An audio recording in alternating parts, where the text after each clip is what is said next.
Bonjour, je vous demandais de vous présenter, s'il vous plaît. Alors, je suis Sophie Labétouté. Je suis chargée d'études documentaires au département des antiquités égyptiennes. Et j'ai été longtemps conférencière et j'ai également accompagné pas mal de voyages en Égypte dans ma jeunesse. Donc ça me donne une connaissance du pays et des collections qui sont assez intimes, on va dire. Voilà. Un parcours sur le terrain aussi. Un parcours sur le terrain aussi, oui. Ah, c'est super.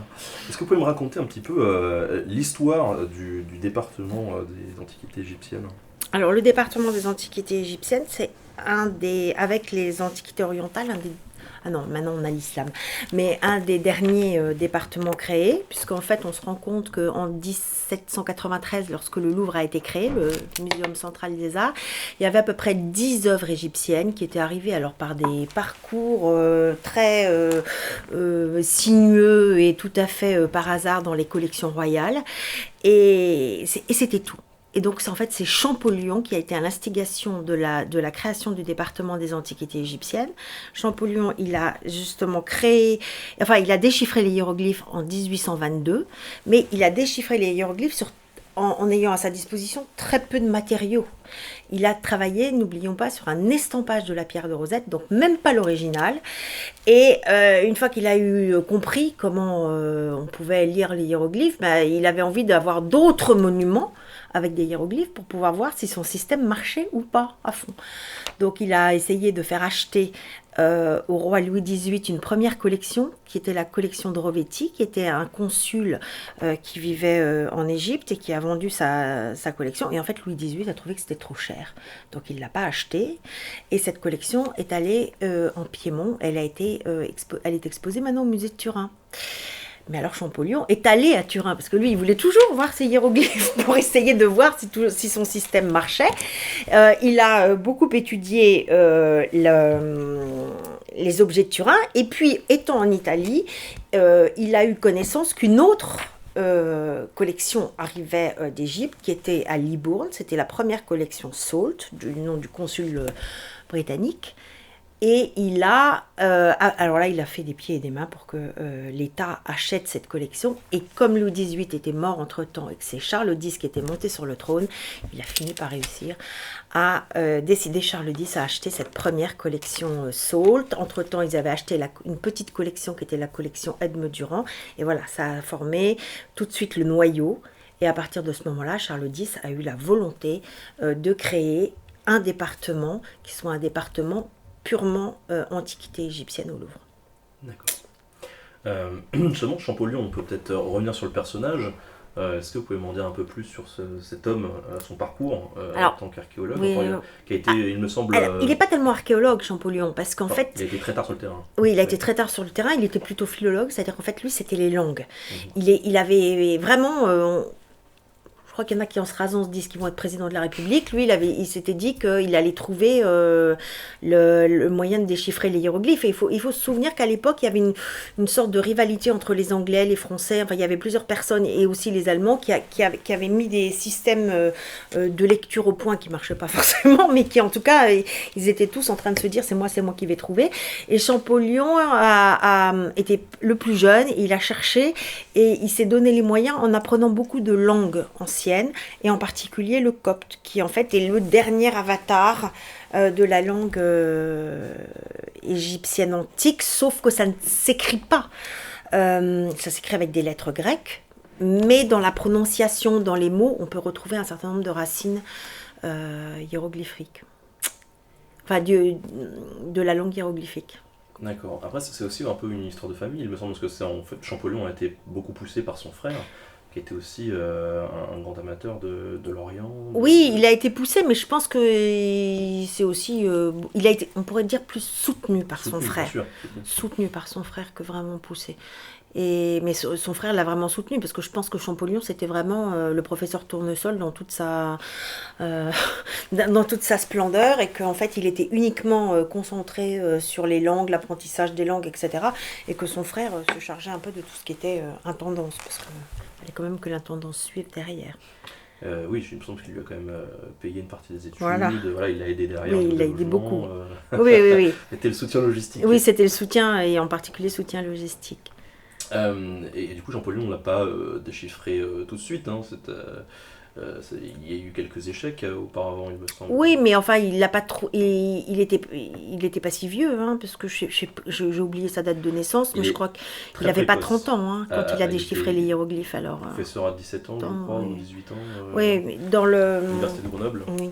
Alors ça, là, franchement, les détails de la biographie de Champollion, je ne les connais pas par cœur, mais oui, il était professeur, et puis et ensuite il est venu à Paris, il a voulu, il a appris aussi l'araméen, enfin toutes les langues, ce qu'on appelle les langues sémitiques, puisqu'en fait, l'égyptien, on dit toujours que l'Égypte, c'est un peuple, et donc une langue chamito-sémitique, c'est-à-dire mélangée entre l'africain et le... comment est-ce qu'on appelle ça, les langues sémitiques. Et donc, il a appris tout ce qui pouvait l'aider à comprendre ce système.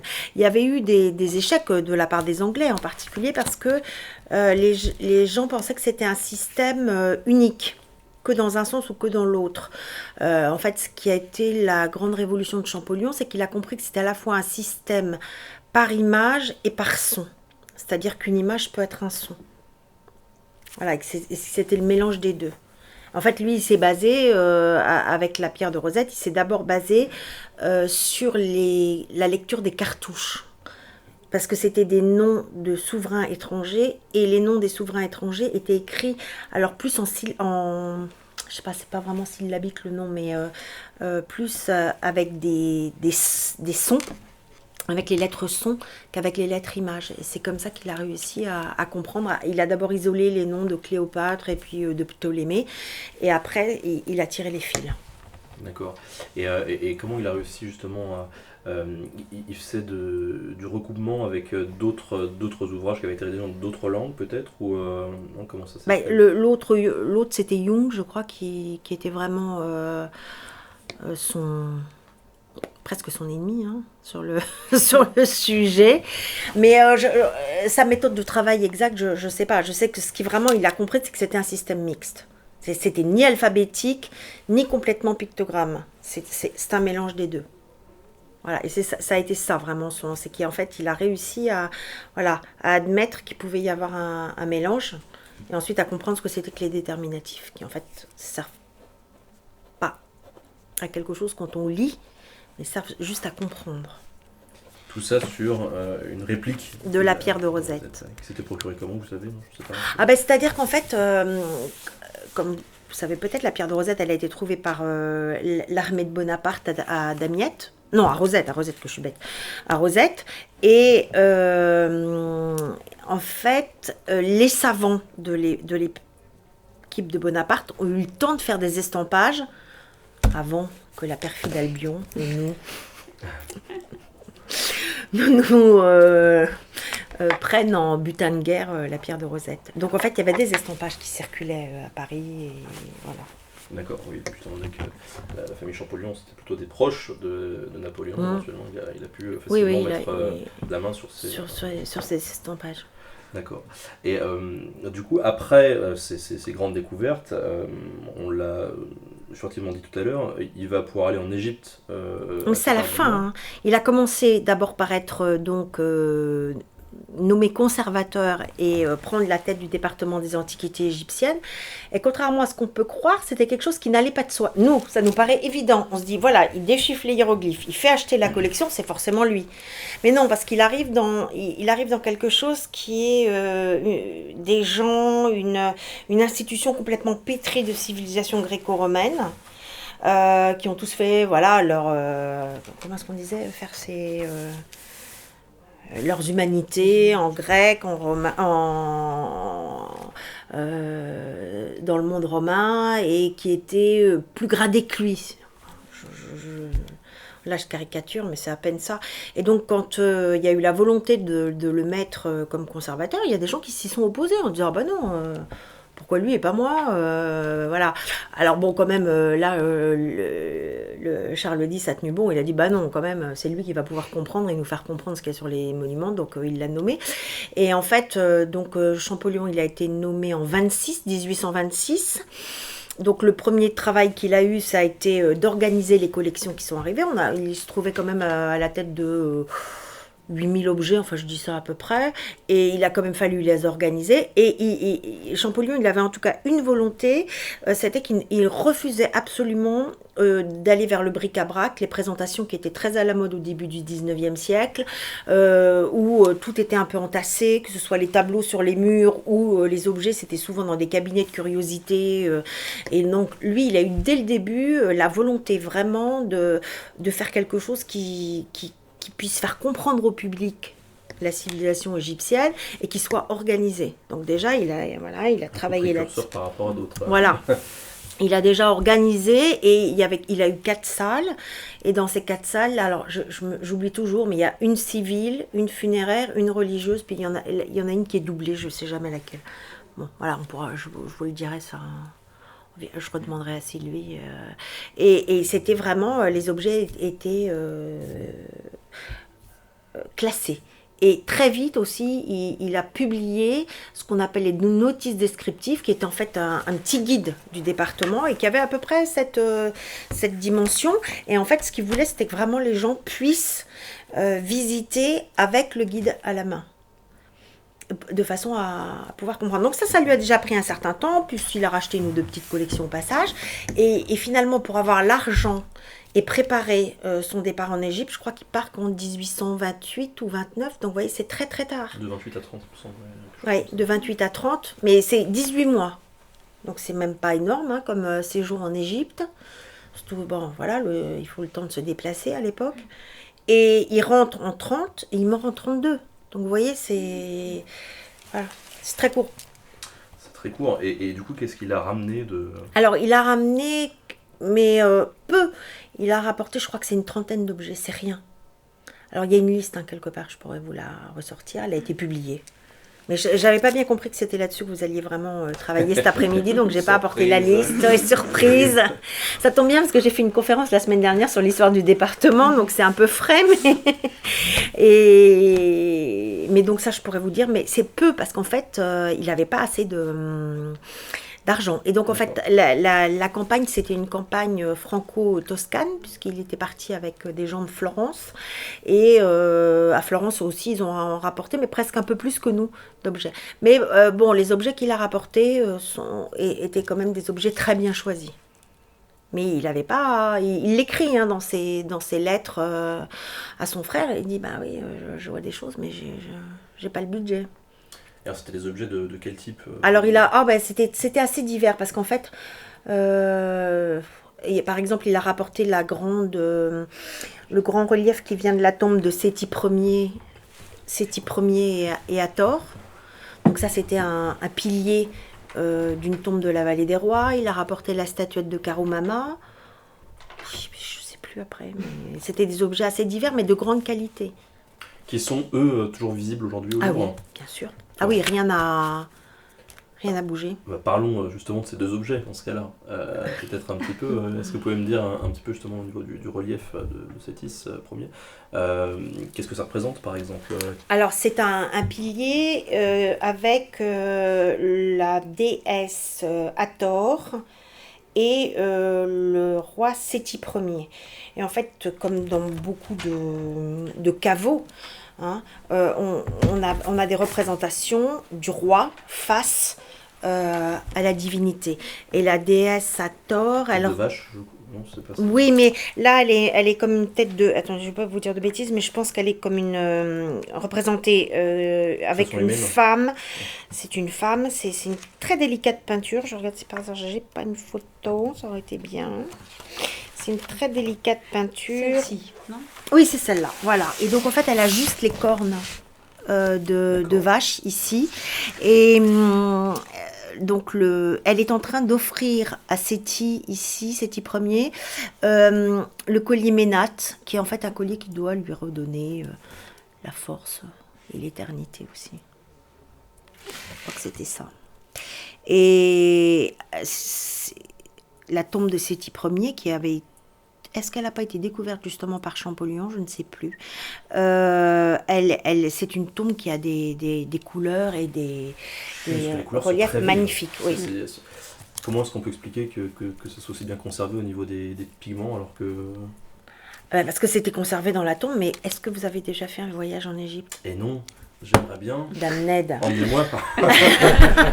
Mais demandez au Louvre de l'organiser, moi je l'accompagne, il n'y a pas de problème. Bon, vous savez, on me demande de partir en Égypte, je pars demain.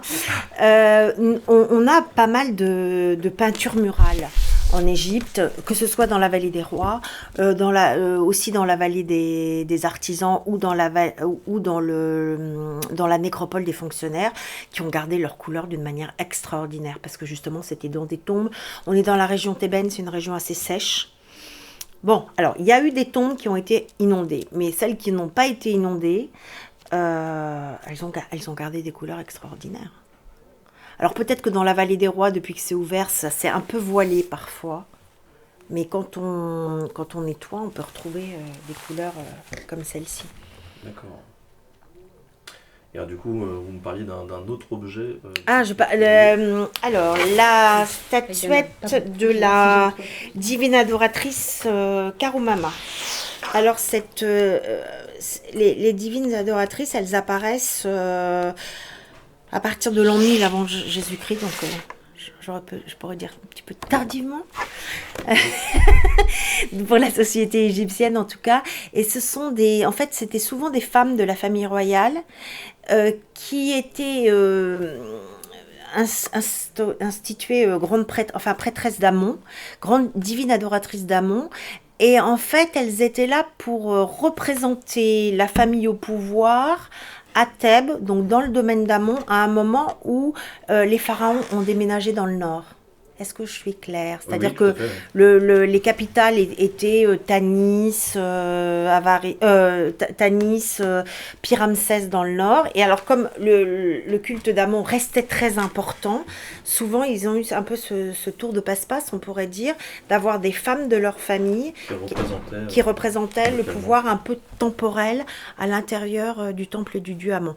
Et la statuette de la divine adoratrice est une statuette qui est à peu près cette taille et qui est en bronze avec des réaux d'or et d'argent. C'est une statuette d'une technicité magnifique. Et donc qui évoque une de ses représentantes. Voilà, c'est Karumama qui était une de ces divines adoratrices. D'accord. Et elles avaient quel genre de... Elles représentaient le pouvoir, mais est-ce qu'elles avaient concrètement le pouvoir au niveau local d'entreprendre des actions ou...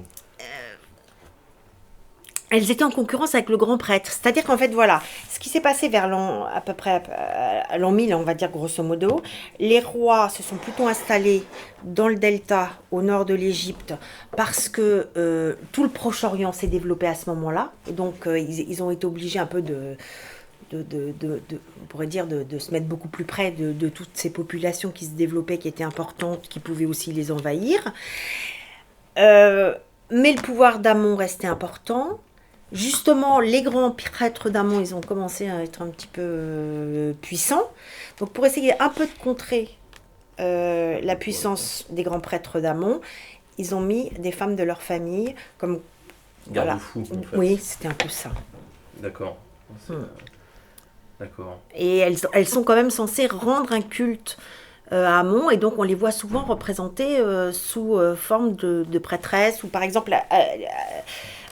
Karumama, elle a perdu ce qu'elle avait probablement dans les mains, qui étaient des sistres, et les sistres, c'est vraiment l'instrument de musique des dieux. C'est-à-dire on joue pas du sistre à la maison, on en joue en général dans les temples ou lors des... Comment ça s'appelle là, les processions religieuses. D'accord. C'est hyper intéressant. Et ça, il n'y a qu'une statuette, du coup. De Karumama? Oui. En tout cas, ça, c'est la plus belle, parce qu'elle est vraiment en bronze avec des réaux d'or. Ça, c'est... Et il y en a d'autres, des statuettes de divine adoratrice, mais c'est plutôt, en général, il y en a au musée du Caire, et elles sont plutôt en pierre, mais de cette beauté, et on n'a que celle de Karumama. Et en fait, on ne sait même pas forcément très bien où elle a été trouvée. Ça reste un peu Et on a trouvé sa tombe, enfin on a retrouvé soi-disant sa tombe l'année dernière dans l'enceinte du Ramesséum. Et c'est un peu un problème parce qu'on ne sait pas si vraiment la statue venait de la tombe ou s'il l'a trouvée. Parce qu'il faut que vous vous imaginiez vraiment Thèbes à cette époque-là, dans les années 1820-1830. c'était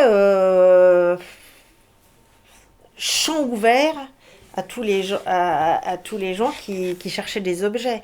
Donc, que ce soit les Égyptiens du coin, les Gournaouis, les étrangers, tout le monde essayait de trouver. Et du coup, ce qui est un peu un problème aujourd'hui, c'est que souvent, on ne sait pas d'où viennent précisément les objets. On sait qu'ils viennent de la région thébaine, certains, mais Et alors justement, ces prêtresses, ça s'est étalé sur longtemps ou Ah bah ça s'est étalé, oui, oui, sur plusieurs centaines d'années. Je pourrais pas vous dire en quelle date ça s'arrête, mais oui, c'est plusieurs centaines. il n'y a pas eu une diminution de leur pouvoir quand même au niveau... parce que j'imagine que ça doit être dur de maintenir une Alors non, parce activité. qu'en fait, chaque roi renvoyait sa nièce, sa sœur, donc on renouvelait. Parce que comme elles étaient prêtresses, elles n'avaient pas le droit de se marier. Elles n'avaient pas d'enfants, en tout cas, pas officiellement. On mettait dans des roseaux, tout ça. Voilà, et donc le roi, quand une venait à disparaître, il renvoyait une femme proche du pouvoir. Et même quand les dynasties ont changé, ils ont continué à renvoyer des sœurs ou des nièces à Thèbes pour être divines adoratrices. Et alors elles ont été justement, ce qui est assez curieux, elles ont été enterrées dans des endroits différents, c'est-à-dire qu'il y en a qui ont été enterrées par exemple à Médine Tabou, d'autres dans l'enceinte du Ramesséum. Donc on voit quand même qu'elles étaient très près du culte et très près d'Amon, parce qu'être enterrées dans un temple, c'était pas quelque chose qui à l'origine était classique. À Médine Tabou, elles ont des petites chapelles, hein, donc... C'était pas rien. Ok, bah, c'est déjà pas mal d'infos pour le truc, c'est chouette. Ouais, du coup, Champollion qui revient en 30, 31 il rentre au Collège de France, Oui, c'est possible. et pour pas longtemps, là, Non. il meurt en 32. Ouais. D'épuisement. On dit souvent qu'il était... J'avais lu que c'était de diverses maladies qu'il avait Oui, peut-être ramenées. mais enfin voilà, il avait l'air d'être assez actif en tout voilà, cas. il avait depuis, été très sa actif et je pense jeunesse. que voilà, il y a un moment où ça a dû surchauffer. C'est dommage parce qu'en fait, il avait quand même écrit la première grammaire. Et puis alors après, pour le département, les rivalités ont ressurgi et pendant plusieurs années, il n'y a pas eu de nouveau un égyptologue à la tête du département. C'est revenu antique. Et puis après, bon, c'est reparti un peu plus tard. Mais on voit. Et vous avez visité les salles du département ou pas là ? Non, pas vraiment. Non. Alors, quand vous irez dans les salles du département, vous irez voir les 4 salles, ce qu'on appelle Charles X, donc du musée Charles X, et vous verrez justement que l'aménagement est un aménagement vraiment influencé par la civilisation gréco-romaine et que c'était dans la prolongation des salles du département des antiquités grecques. Et quand on voit par exemple les appartements d'Anne d'Autriche au rez-de-chaussée, on voit que ça a été fortement influencé et on lui a donné comme, je ne sais pas comment on peut dire, mais les 2 personnes qui ont fait le décor, c'est Percy et Fontaine qui étaient franchement les architectes de Bonaparte, qui étaient tout à fait dans ce style antique. Et Champollion a lutté, il a dit mais enfin vous voulez me faire un décor qui n'est pas du tout un décor égyptisant, etc. Je ne veux pas de ça. Il y a du marbre, des stucs, des motifs enfin antiques et il n'y a rien eu à faire, hein. Il a eu son décor stuc, marbre et alors tout ce qu'il a réussi à obtenir, c'est dans deux salles, les plafonds sont à référence égyptienne. C'est-à-dire qu'on a Bonaparte en Égypte, le génie des arts qui dévoile l'Égypte à la Grèce et Joseph Parabelle de Pujol qui sauve l'Égypte. Enfin, je veux dire, voilà. Si, il y a quelques grisailles qui ont été représentées par Abel de Pujol et qui sont des grisailles qui ont été directement inspirées de la description d'Égypte et donc d'une tombe très connue et qui reprennent les motifs de cette tombe, mais enfin vraiment à la Abel de Pujol, c'est-à-dire que ça n'a rien du trait lys égyptien, on se retrouve dans quelque chose qui est très statique et finalement linéaire, qui déforme tout à fait la tombe. Est-ce que vous avez quelque chose à ajouter sur Champollion, ses découvertes Ses découvertes, là dans le détail, j'ai plus tout en tête, mais c'est vrai qu'il a... je crois qu'il a trouvé plusieurs tombes dans la vallée des rois. Il a... alors lui, il passait après Bonaparte. Hein. Donc bien sûr, il y avait eu beaucoup de choses qui avaient été notées par Bonaparte. Il faut jamais... Alors surtout, je vous en supplie. 2 choses. Bonaparte n'a rien rapporté. L'obélisque de la Concorde, c'est pas Bonaparte. Et il n'y a pas de fresque en Égypte. On peut éviter ça? Il n'y a pas de souci, vous l'avez dit clairement. Parce que voilà, Bonaparte, tout a été pris par les Anglais. Donc à part quelques petits objets que certains de ces savants ou avaient réussi à mettre dans leur sac, dans les valises, à l'époque il n'y avait pas de valises, les gros objets, tout a été pris par les Anglais. Donc il n'a rien rapporté vraiment. L'obélisque de la Concorde, il a été donné par Mehmet Ali à la France en remerciement pour le déchiffrement des hiéroglyphes, parce que justement c'était le rêve de Champollion qu'on ait un obélisque à Paris. Et sachez qu'au départ, Champollion avait quand même imaginé que cet obélisque se tiendrait au Louvre, dans la cour carrée. Bon, puis finalement, pour des tas de raisons techniques, parce que c'est un peu compliqué, quand finalement, 4 ans après la mort de Champollion, l'obélisque est arrivé, on s'est dit que finalement, je ne sais pas qui a dit, mais que finalement, la place de la Concorde, techniquement, c'était mieux. Il n'était plus là pour insister. Il n'était plus là pour insister, puis de toute façon, ça avait déjà été quand même très très compliqué de le rapporter, etc. Et le passer par les petites portes de la cour carrée, là, je crois que tout le monde a un peu fait demi-tour. Voilà. D'accord. Et pour les fresques ? Alors les fresques, il n'y a pas de fresques en Égypte parce que c'est une technique qui n'existe pas. C'est de la peinture murale. D'accord. Et donc la technique de la fresque, c'est vraiment l'Italie, la Grèce, Rome, et pas chez nous. Et je ne sais pas pourquoi, mais c'est un truc qui m'agace profondément. C'est bien de faire des mises au point comme ça. Voilà. Écoutez, merci beaucoup pour votre temps. C'est tout ? Oui, oui. Ah bon ? Voilà. Très bien. C'était bon. Très bien. C'est parfait, moi j'ai tout ce qu'il me faut.